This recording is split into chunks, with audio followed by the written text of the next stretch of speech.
Assalamualaikum warahmatullahi wabarakatuh. Saya Aisyah Nida Nabila dari kelas 9B nomor absen 6 ingin menjelaskan tentang grafik level hormon siklus menstruasi. Sebelum menjelaskan secara detail tentang grafik level hormon siklus menstruasi, agar lebih jelasnya kita harus mengetahui tentang apa itu menstruasi, bila mana menstruasi dapat terjadi, dan hormon-hormon apa yang mempengaruhi terjadinya siklus menstruasi. Menstruasi adalah proses keluarnya darah dari vagina yang diakibatkan oleh siklus bulanan alami pada tubuh wanita. Menstruasi ini terjadi ketika sel telur tidak dibuahi sehingga tidak terjadi kehamilan. Berikut ini merupakan hormon yang mempengaruhi terjadinya siklus menstruasi.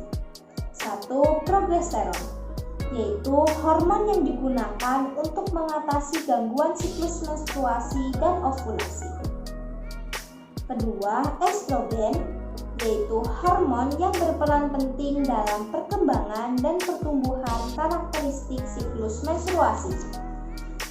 Ketiga adalah FSH atau follicle stimulating hormone, yaitu hormon yang membantu mengendalikan siklus menstruasi dan produksi sel telur di ovarium.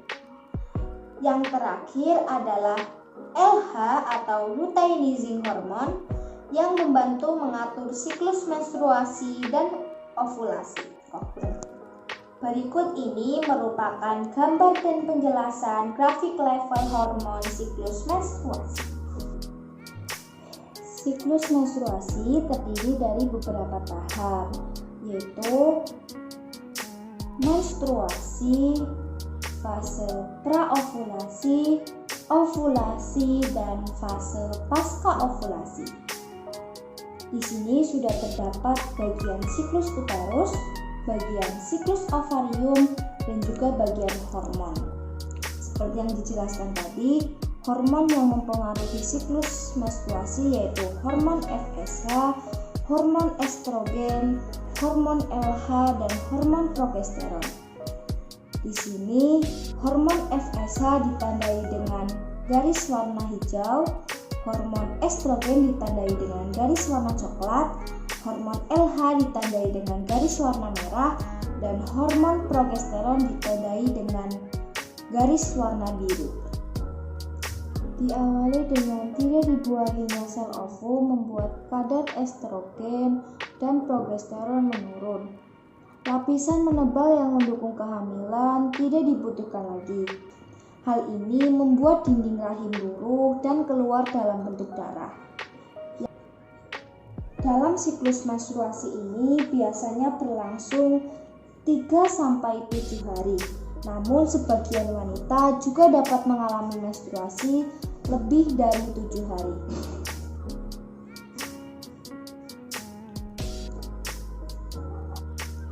Kedua adalah fase praovulasi.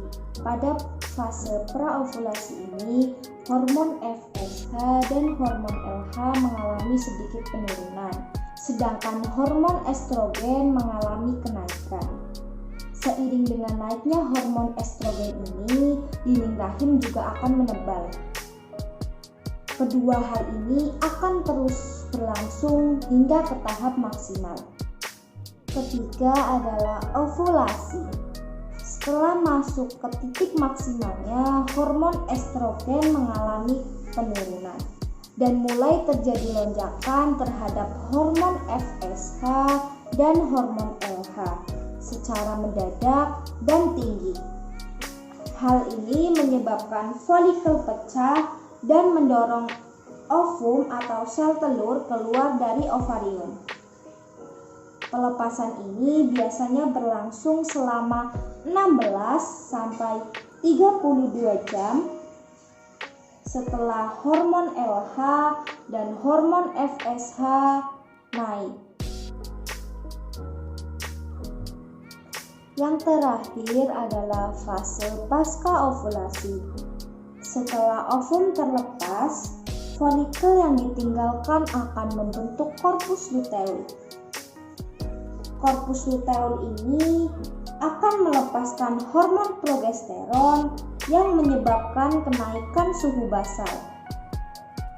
Namun, lama-kelamaan korpus luteum ini akan hancur dan tidak lagi memproduksi hormon progesteron. Hal ini akan menyebabkan dinding rahim luruh dan terjadi siklus menstruasi selanjutnya. Sekian video tentang penjelasan grafik level hormon siklus menstruasi. Bila ada tutur kata yang kurang berkenan, mohon dimaafkan ya.